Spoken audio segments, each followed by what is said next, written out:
A'udzu billahi minasyaitonir rajim. Bismillahirrahmanirrahim. Alhamdulillahirabbil alamin. Salatu wassalamu ala asrafil anbiya'i wal mursalin wa ala alihi wa sahbihi ajma'in. Amma ba'd. Kita sampai ayat 172 surah Al-A'raf.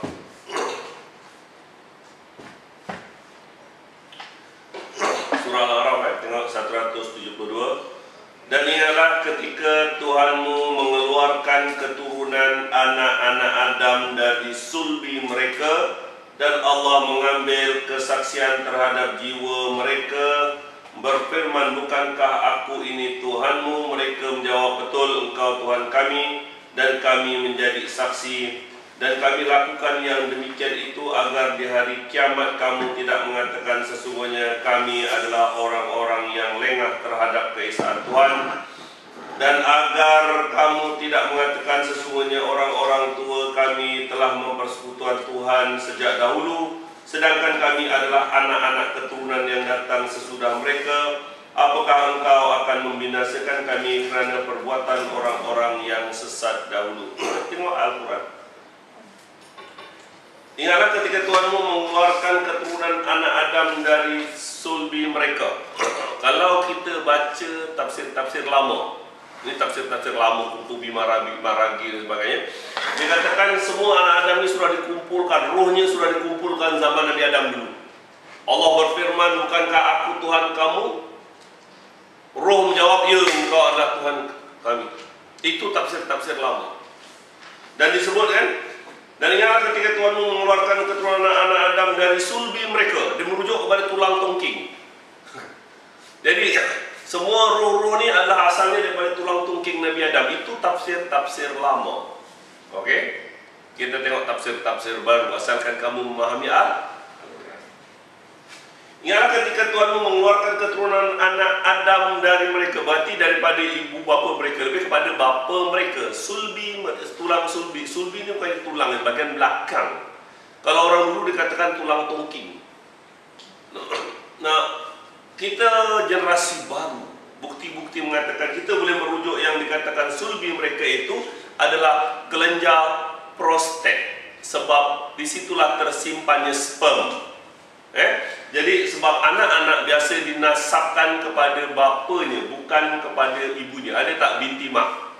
Tidak. Ada tak bin mak? Tidak. Bin bapa. Jadi nasab kepada bapanya. Jadi yang dikatakan keluar keturunan anak-anak Adam dari sulbi mereka lebih kepada bapanya, iaitu daripada prostat. Itu pun tafsiran dia. Yang penting kamu faham Al-Quran. Berubah-ubah mengenai tafsiran ayat Al-Quran ini. Okay? Dan Allah mengambil kesaksian terhadap jiwa mereka, bukankah aku ini Tuhanmu? Mereka menjawab, betul, engkau adalah Tuhan kami. Itu saya kata, kalau dalam tafsir lama, roh ni sudah semua dah ada. Okey, Allah berfirman, bukankah aku ini Tuhan kamu? Roh menjawab, ya, engkau Tuhan kamu. Itu tafsiran lama. Kita fahamkan dengan yang lebih faham sekarang ini. Maksud dia, Allah berfirman kepada roh, bukankah aku ini Tuhan kamu? Mereka menjawab, betul, engkau adalah Tuhan kami. Bermaksud, setiap jiwa manusia akan dapat membezakan antara yang benar dengan yang salah, dan semua jiwa manusia akan mengakui bahawa tidak ada Tuhan yang mencipta langit bumi ini kecuali Tuhan yang satu, Tuhan yang esa. Itu je. Sebab Allah ciptakan jiwa itu begitu special. Wa nafsi wa ma sawaha fa'alhamaha fujuraha wa taqwaha. Demi jiwa, roh manusia ini, yang dicipta dengan sempurna, dia akan dapat membezakan antara jalan takwa dan jalan sesat. Berarti sama ada anak-anak itu dilahirkan bapaknya Kristian atau Yahudi ataupun Islam, ataupun bapaknya orang asli tak ada agama, ataupun Buddha dan sebagainya, Hindu dan sebagainya, semua jiwa manusia akan mengakui bahawa Tuhan itu satu. Tak ada Tuhan tiga, batu dan sebagainya. Tak mungkin. Semua jiwa manusia. Itu memang fitrah kejadian manusia diciptakan oleh Allah. Tidak kira kau IQ 100 atau IQ 1. Semuanya merujuk Tuhan itu satu. Baik orang asli sekalipun, orang yang tak pakai cawat dekat kawasan Amazon dan sebagainya kat gurun sekalipun, walaupun dia tidak sampai Al-Quran, walaupun dia tidak menerima kitab Taurat, kitab Injil, dia akan akidahnya Tuhan mesti satu, tak perlulah berhala dan sebagainya, tak perlu. Itu memang fitrah manusia. Okey? Betul engkau adalah Tuhan kami dan kami menjadi saksi.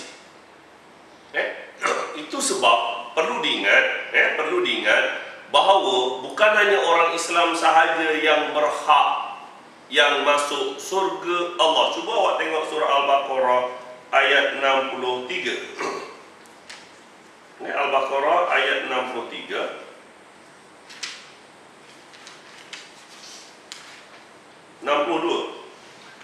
Tengok. Sesungguhnya orang-orang mukmin, orang Islam, orang Yahudi, orang Nasrani dan orang Sabi'in. Saya setuju dengan pendapat Imam Said Qutb mengenai orang Sabi'in. Sabi'in ini orang yang mencari agama ketika tak sampai Al-Quran. Macam Nabi Allah Ibrahim, mana Tuhan dia mencari. Macam Rasulullah sendiri pun mencari Tuhan. Ketika masyarakat menyembah berhala, dia tahu bahawa berhala ini salah, dia mencari Allah. Itulah yang katakan Sabi'in. Rasulullah itu mencari mana tauhid, mana agama. Wadduha wal laili iza saja ma wadda'aka rabbuka wa ma qala walal akhiratu khairul laka minal ula wala sawfa yu'tika rabbuka fatarda alam yajidka yatiman fa'awa wa wajadaka dhalan fahada wa wajadaka 'ailan fa'ana. Bukankah kamu dulu termanggu-manggu, tercari-cari, kemudian Allah bagi hidayah? Rasulullah sendiri dulu mencari-cari agama, mengasingkan diri bertahanut di Gua Hira sana, lalu Allah yang bagi hidayah. Sebab fitrah manusia, seluruh manusia diciptakan wama khalaqnal jinna wal insana liya'budun, memang dicipta setiap manusia dilahirkan mengakui bahawa Tuhan itu satu. Tak mungkin Tuhan itu dua tiga, tak mungkin Tuhan memerlukan bahira, soibah, wasilah, tangkal dan sebagainya. Awak minta terus. Itu sebab ayat 62 ini, sesungguhnya orang-orang Muslim, orang Yahudi, orang Nasrani, orang Sabi'in, mungkin dia tak tahu sembahyang lah, dia tak tahu undang-undang paraid, dia tak tahu undang-undang muamalat kahwin, dia tak tahu sebab tak ada Al-Quran. Tetapi fitrahnya dia akan mengabdi diri pada Tuhan yang satu. Itu fitrahnya. Mungkin dia tak sampai syariat, dia tak tahu macam mana sembahyang, dia tak sembahyang lah. Sembahyang macam mana, dia tak tahu macam mana, tak ada Al-Quran, tak ada yang mengajar. Tapi fitrahnya akan mengatakan bahawa Tuhan itu satu. Siapa saja di antara mereka yang benar-benar beriman kepada Allah, tak kira kau Yahudi, Nasrani, ataupun Islam, ataupun orang Sabi'in tadi, orang-orang musyrik tak masuk, orang-orang yang berhala tak masuk. Benar-benar beriman kepada Allah, beriman dengan hari kemudian dan beramal soleh, mereka akan mendapat ganjaran daripada Tuhan mereka. Tidak ada kekhawatiran terhadap mereka dan tidak pula mereka bersedih hati. Jadi daripada ayat Al-Quran ini jelas bahawa setiap kanak-kanak itu memang dilahirkan sebagai kain putih bersih. Bersih. Jiwa manusia itu akan pada Tuhan yang satu. Tetapi apabila dah bercamuk, diajak oleh syaitan, maka mulalah ada yang mengambil berhala sebagai sekutu bagi Tuhan. Ada percaya tanggal, ada percaya wa mayataqilah bawa tua, bulan Muharram dan bulan Safar dan sebagainya, adalah kerana ajakan-ajakan syaitan. Supaya apa? Tengok kami lakukan yang demikian itu agar di hari kiamat kelak kamu tidak mengatakan sesungguhnya kami adalah orang-orang yang lengah terhadap ini. Awak tak boleh, sebab semua manusia memang dah diberitahu. Orang-orang Buddha, orang semua tahu asalnya, cuma dia menyambil batu sembahan itu. Apabila ajakan-ajakan syaitan, dia menuruti hawa nafsu syaitan yang menyesatkannya. Tengok. Supaya apa? Agar kamu tidak mengatakan sesungguhnya orang-orang tua kami telah mempersekutukan Tuhan sejak dahulu. Anak-anak orang Buddha, dia kata mak bapak aku memang dah sembah batu, aku ikut aja lah. Tak boleh. Orang-orang Hindu pun sama. Tuhan mak bapak aku, mak aku, nenek aku dulu Tuhannya tangan 8.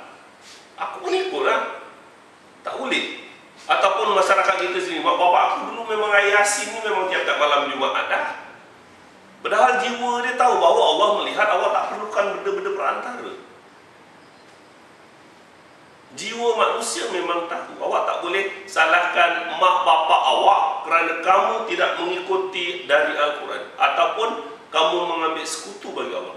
Seorang kanak-kanak, seorang anak tidak boleh menyalahkan mak bapaknya kerana mak bapaknya menyembah berhala ke, mak bapaknya kaki kubur ke ataupun sebagainya, sebab jiwa manusia itu sendiri-sendiri dapat membezakan jalan benar ataupun jalan salah. Awak tak boleh salahkan mak bapak. Tengok agar kamu tidak mengatakan sesungguhnya orang-orang tua kami mempersekutukan Tuhan sejak dahulu. Ayat Yasin ni dah tak 100 tahun dulu dari mana-mana. Diikut dia. Awak tak boleh main ni. Okey. Sedangkan kami adalah anak-anak keturunan yang datang sesudah mereka. Apakah engkau nak membinasakan kami kerana perbuatan orang-orang yang sesat dahulu? Yang kamu ikut adalah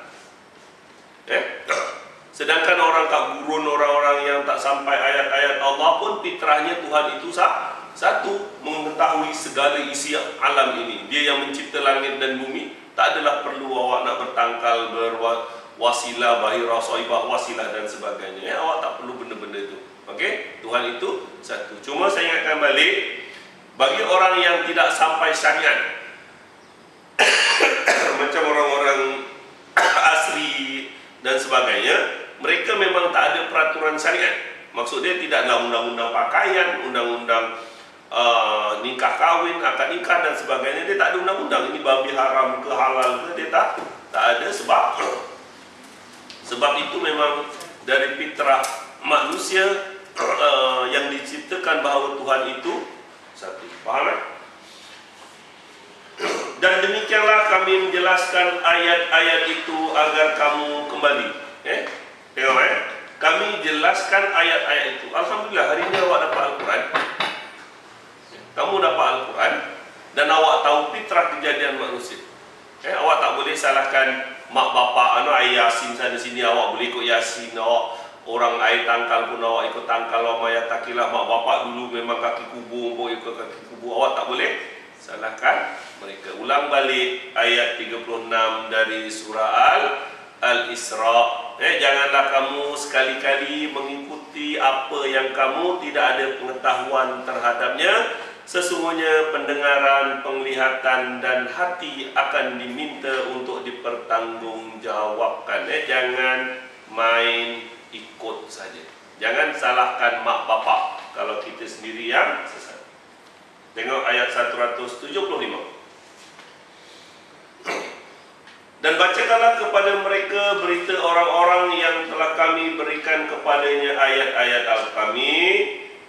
Kemudian dia melepaskan diri daripada ayat-ayat itu, lalu dia diikuti oleh syaitan sampai dia tergoda, maka jadilah mereka termasuk orang-orang yang sesat. Tengok bacakan kepada mereka berita orang-orang yang diberikan ayat-ayat Allah. Kita ni adalah orang yang diberikan oleh ayat-ayat Al-Quran. Kamu tahu Al-Quran itu panduan. Kamu tahu, bukan tak tahu Kamu boleh membaca terjemahan kan? Awak boleh yang baca, tak faham tak terjemahan, tahu kan? Awak boleh baca kan? Tetapi yang mereka ni, dia tinggalkan ayat-ayat itu, melepaskan ayat itu. Dia tahu Al-Quran itu panduan, dia bukan tak tahu Quran itu mujizat. Taruh aja kat situ. Cuma sekadar tahu je, tapi tak ambil iktibar, tak mau membaca, tak memahami. Jadi Al-Quran cuma ditaruh atas almari buat tangkal dan sebagainya. Dia tahu bahawa Al-Quran panduan. Kemudian dia melepaskan diri daripada ayat-ayat itu saja. Al-Quran tinggal saja, ikut mazhab je, senang, ikut tarekat dan sebagainya. Lalu dia diikuti oleh syaitan, pasti. Syaitan akan ikut. Kamu lalai daripada Al-Quran, syaitan akan masuk. Maka jadilah dia termasuk orang-orang yang sesat. Sesat orang. Sabda Rasul, iblis itu umpama mencangkung dekat hati kamu, lupa kamu mengingati Allah, masuklah dia. Tengok ayat 176.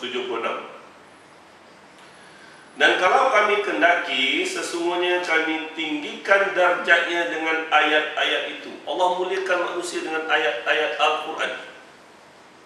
Kalau Allah kendaki, Allah muliakan mereka itu dengan ayat-ayat Allah. Tidak ada siapa yang kenal orang-orang Arab ni sebelum adanya Islam. Mereka tak ada tamadun langsung. Dunia tak kenal yang Arab tu ada orang hidup kat sini. Hidup dengan zaman jahiliyah. Apabila Al-Quran dibawa oleh Rasul sampai ke Mekah, jadilah mereka pemimpin dunia. Kerana Al-Quran. Kerana Al-Quran dia bangsa Arab boleh memimpin dunia. Berpindahlah tamadun-tamadun Islam daripada Arab sendiri, berhijrah ke Damsyik, Bani Umayyah, Bani Abbasiyah di Baghdad, Bani Ottoman di Turki, Islam Andalusia, dan mereka adalah pemimpin-pemimpin dunia. Kerana apa? Dan kalau kami kendaki, sesungguhnya kami tinggikan darjat mereka dengan ayat-ayat Al-Quran. Dengan ayat-ayat Al-Quran lah mereka naik. Dan ketahuilah kamu, Melaka juga naik kerana Al-Quran. Okey? Apabila para miswara masuk Islam, datang pedagang-pedagang Islam daripada Oman, daripada India, kemudian dia bersekutu dengan kerajaan dinasti Ming, yang China, termasuklah dia masih lagi banyak daripada mereka memperjuangkan agama Islam, dinasti Ming China. Lalu naiklah tamadun Melaka. Ingat, naiknya Arab kerana Al-Quran, naiknya Melayu juga kerana Al-Quran. Kalau kamu tinggalkan Al-Quran, saya takut Melayu hanya tinggal bangsanya saja. Maruah tak ada. Kamu adalah pewaris Al-Quran.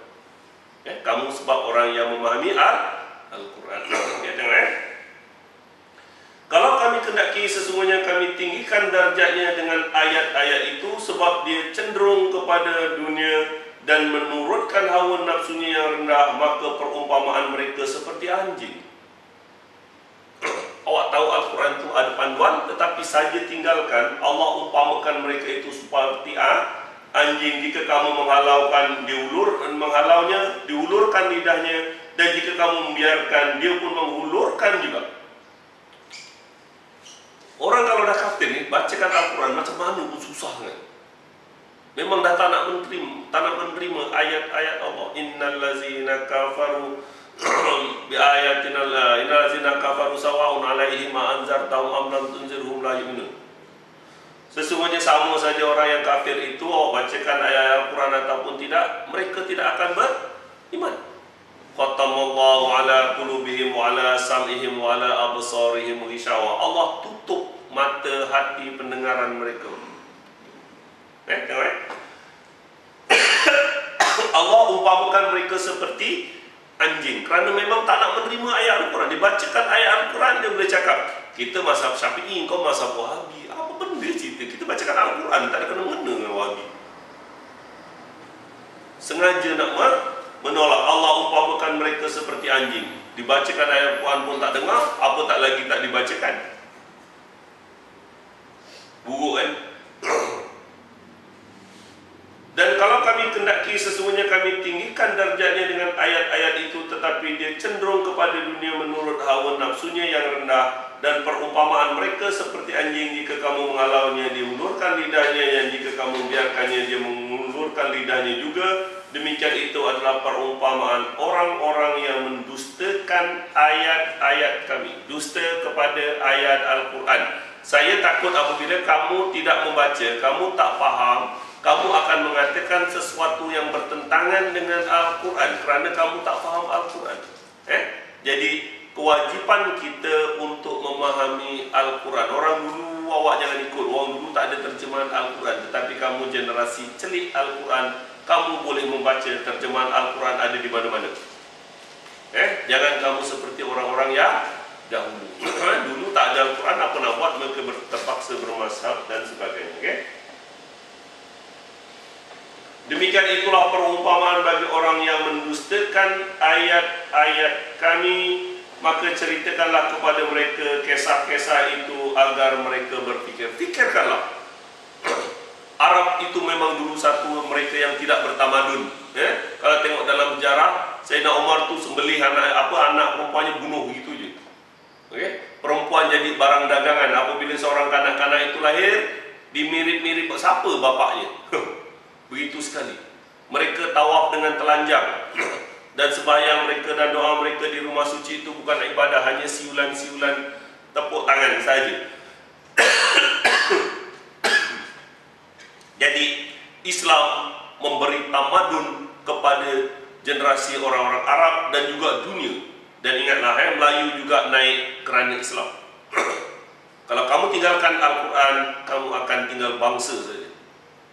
Okay? Amat buruk perumpamaan orang-orang yang mendustakan ayat-ayat kami. Buruk sekali. Allah umpamakan macam anjing. Allah. Awak dustakan ayat Al-Quran ni.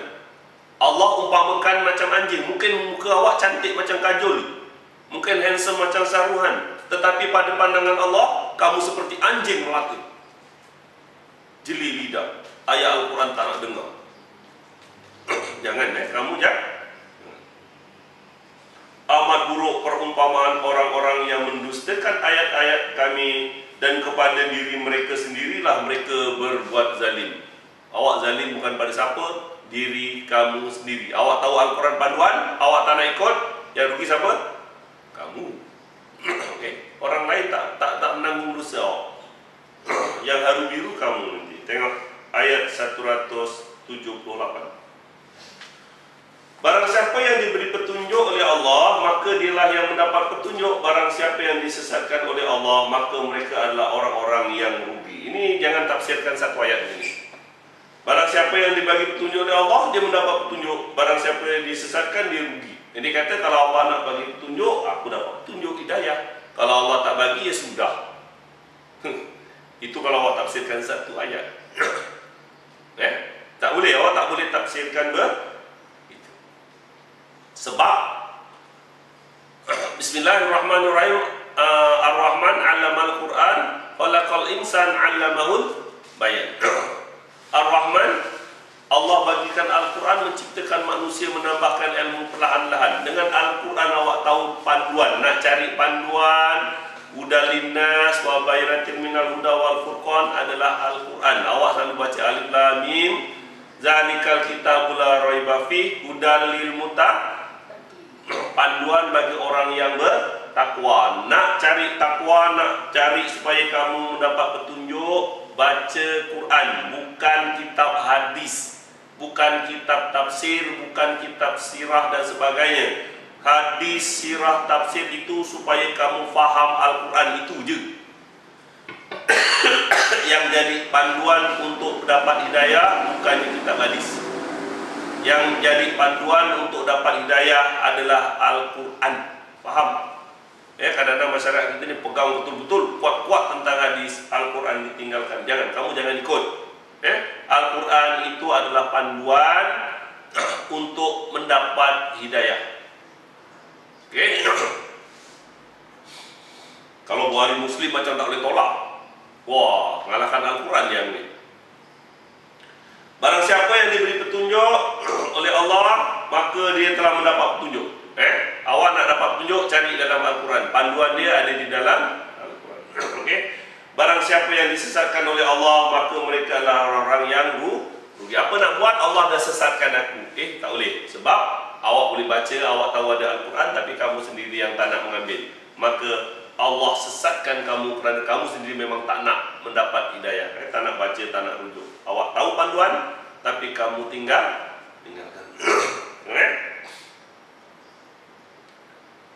Dan sesungguhnya kami jadikan untuk isi neraka jahanam kebanyakan dari jin dan manusia. Okay. Sesungguhnya kami jadikan untuk isi neraka jahanam kebanyakan daripada jin dan manusia. Kadang-kadang banyak kali tersebut, orang perempuan lebih ramai masuk neraka daripada orang lelaki. Tak ada nas yang jelas. Okay? Tidak ada nas yang jelas orang perempuan senang masuk neraka, tidak. Ingat ayat 124, 125 daripada surah An-Nisa. Barang siapa sama ada lelaki ataupun perempuan, dia beriman serta beramal soleh, maka tidak ada kekhawatiran terhadap mereka. Ayat 125 surah An-Nisa. Tak kira laki perempuan. Kadang-kadang kuliah ni dibagi orang laki macam pro laki lah. Perempuan senang masuk neraka. Laki sikit je.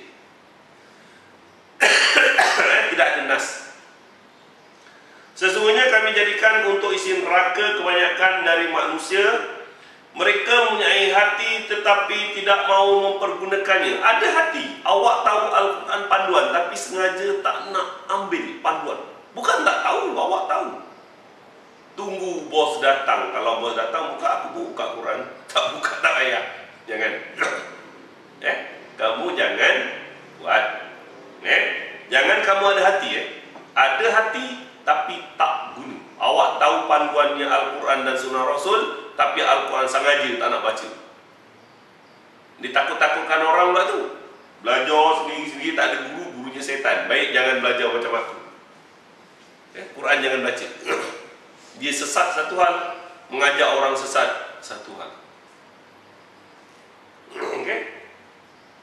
Sesungguhnya kami jadikan isi neraka kebanyakan daripada jin dan manusia. Mereka mempunyai hati tetapi tidak dipergunakan untuk memahami ayat-ayat Al-Quran.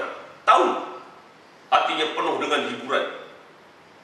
Daripada minggu depan ni World Cup sampai FA Cup, Champion Cup dan macam-macam cup. Itu bola aja.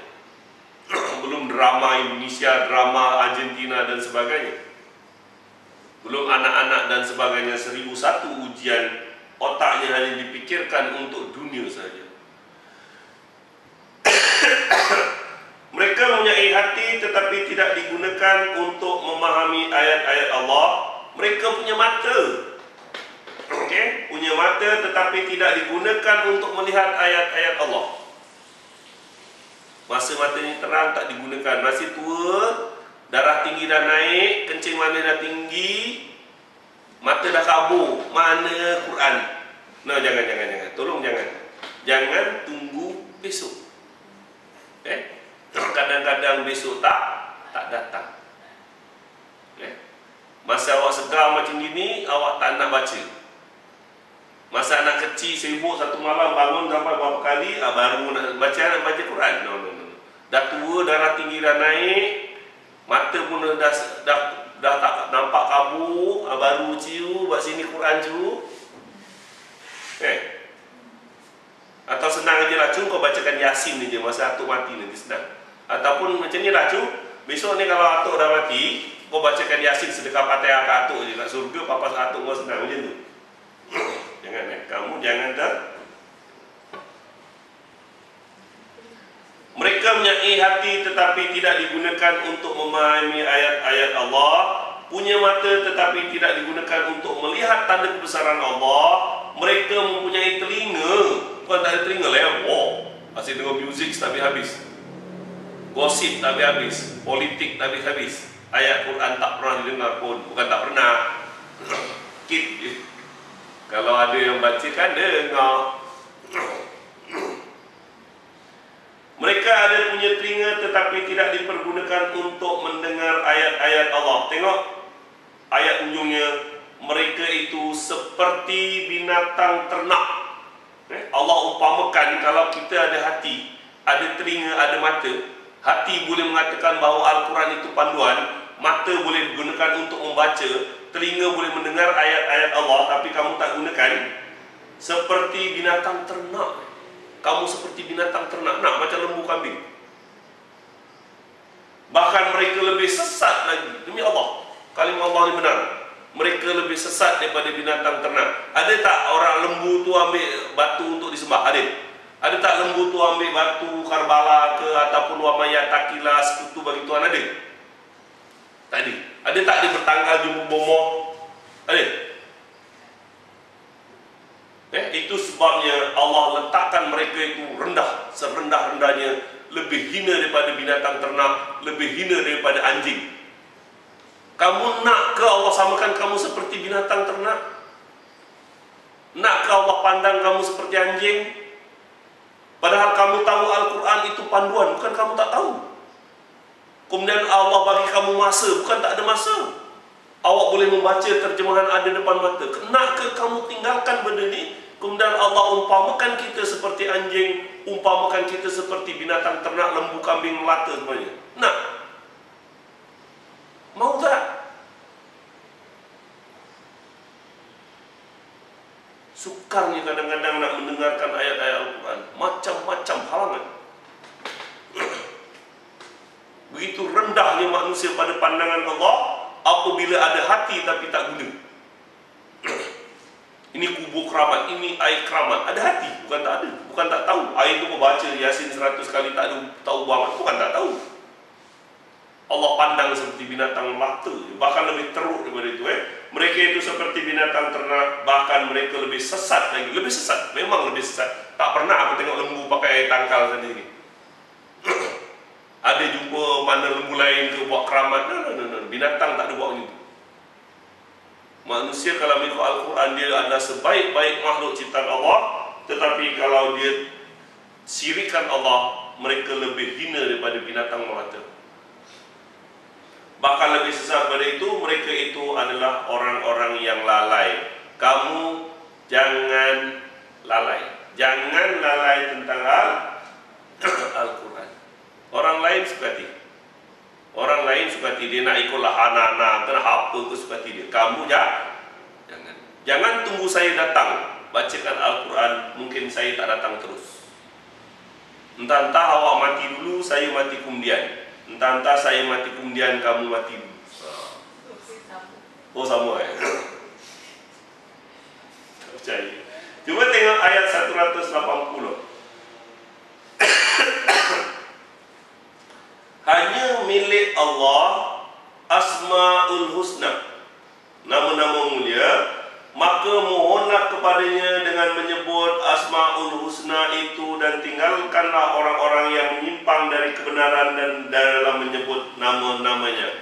Ada 99 nama Allah, Ar-Rahman, Ar-Rahim, Ar-Rahim, macam-macam tu. Gunakan nama Allah untuk berdoa, jangan gunakan nama lain. Ya amanah khaifin amina mimana. Bila ada nama Allah, aman tak ada nama Allah. Bukan nama aman tu, bukan nama Allah. Ya Allah, Ya Rahman. Kalau awak tak tahu yang 99, awak tahu Ya Rahman, Ya Rahim, okeylah, minta tu je. Jangan sebut yang lain. Ya Syekh Abdul Qadir Al-Jailani. Weh, jangan. Jangan sebut yang lain. Ya Syekh Saman. Jangan. Ya Nabi salam alaika. Jangan panggil Nabi, Nabi dah wafat dah. Nabi tak boleh jawab lagi. Ya Rasul, jangan. Doa terus pada Ya Allah, berilah keselamatan untuk Nabi aku, Nabi Muhammad, supaya dia selamat dengan sebenar-benar selamat. Allahumma salli ala Sayyidina Muhammad. Jangan panggil Nabi, Nabi dah wafat, tak boleh apa dah Nabi. Nabi dah sempurnakan kerja dia menyampaikan ayat-ayat Al-Quran untuk kita.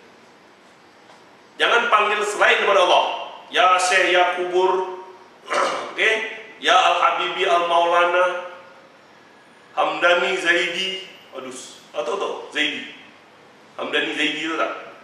Ini ulama-ulama Syiah Zaidiyah dekat Yaman yang dipuja kubur.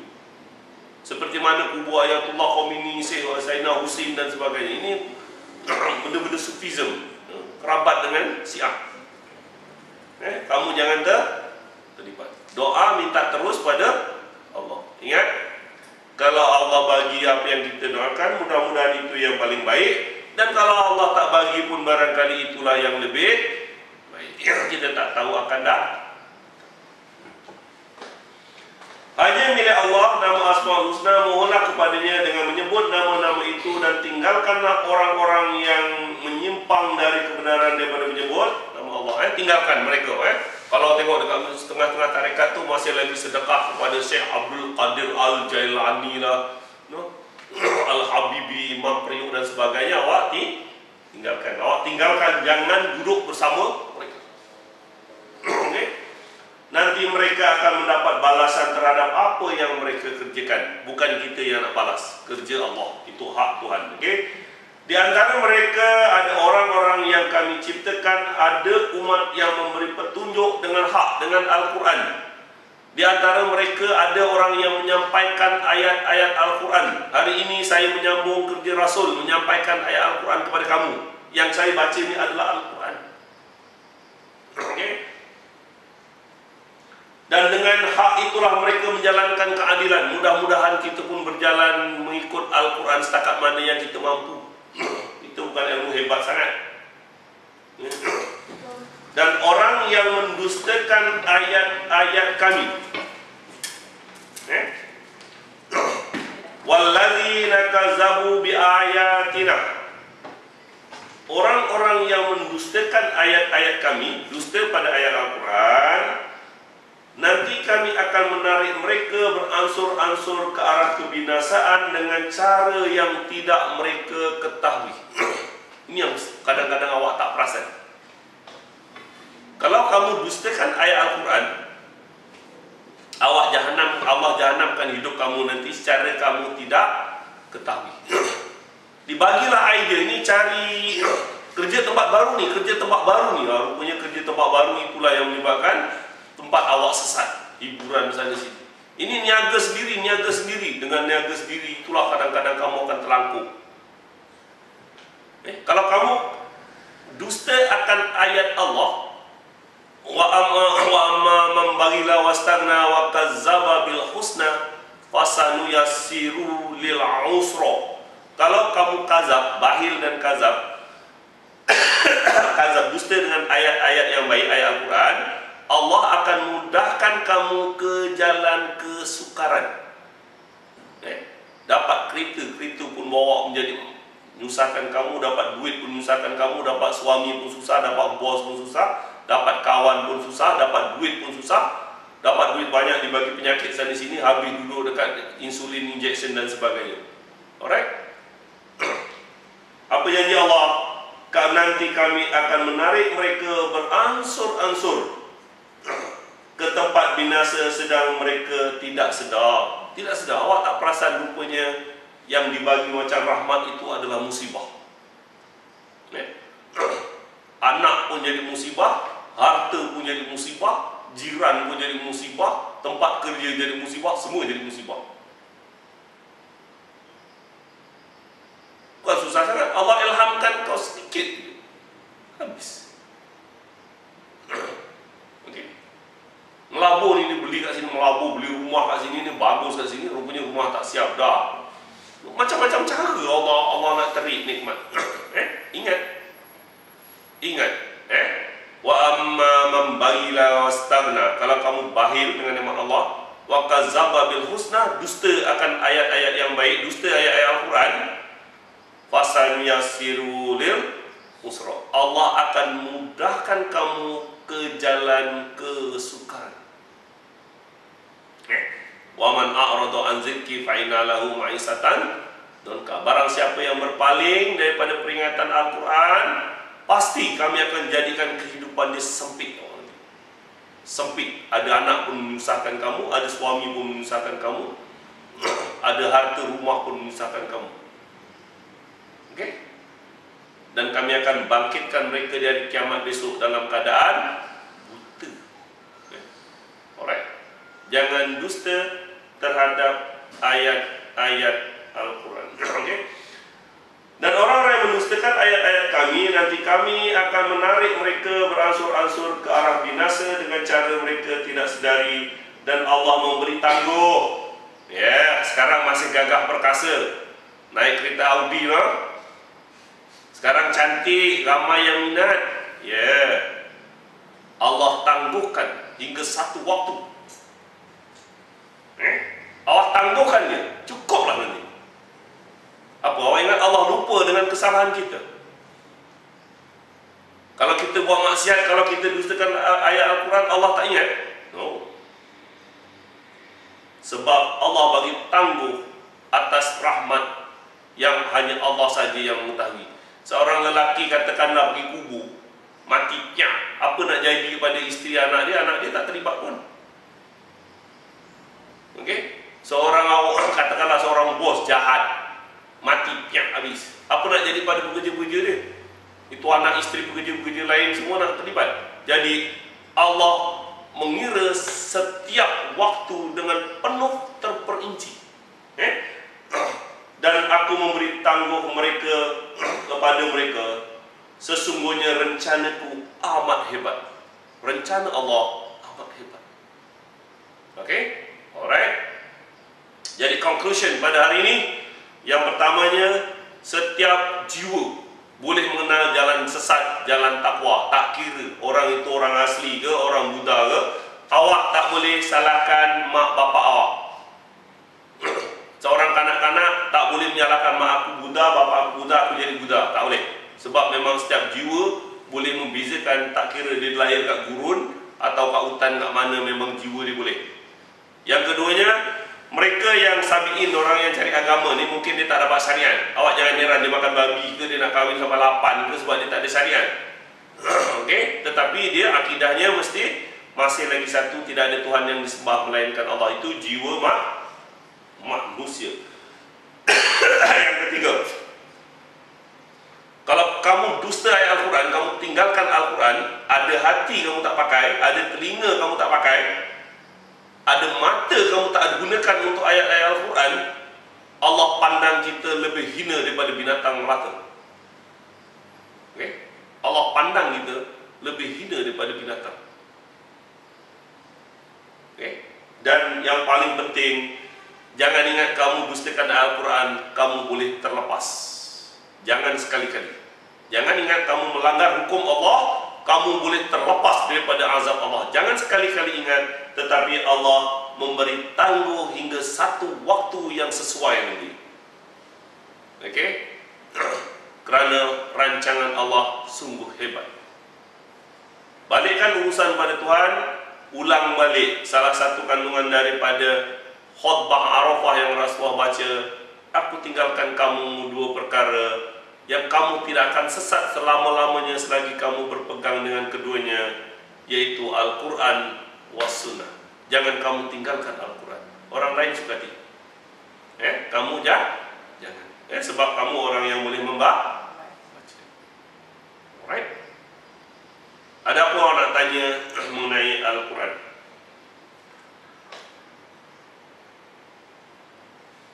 Ada apa nak tanya mengenai Al-Quran? Semua dah faham. Bagus. Yang baru pun dah faham. Baru belajar, baru nak ajar dah pandai. Bagus. Ada apa nak tanya mengenai Al-Quran? Tak ada? Wabillahi taufiq wal hidayah. Wassalamualaikum warahmatullahi wabarakatuh.